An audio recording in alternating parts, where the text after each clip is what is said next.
The following table lists 5 sports teams. An X indicates that the two teams play each other this season.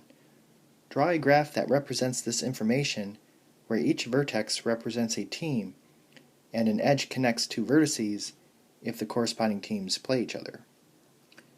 So we have Team A,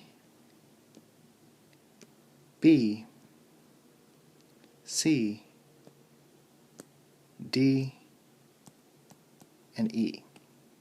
Now, if you put your vertices in a different formation from me, that's totally okay. As long as in the end your connections are the same as mine, that's all that's important.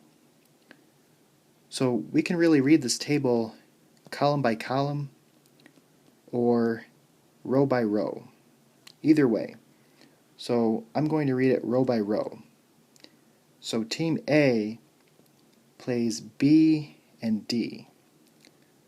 So I need to connect A to B and to D.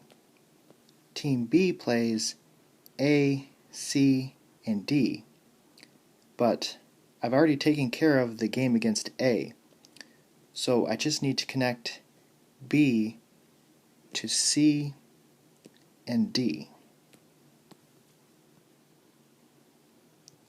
Looking at the third row, C plays B and E, but I've already taken care of the game against B, so I just need to connect C to E. Team D plays A and B, but I've already taken care of those games, and Team E plays C, but I've already taken care of that game.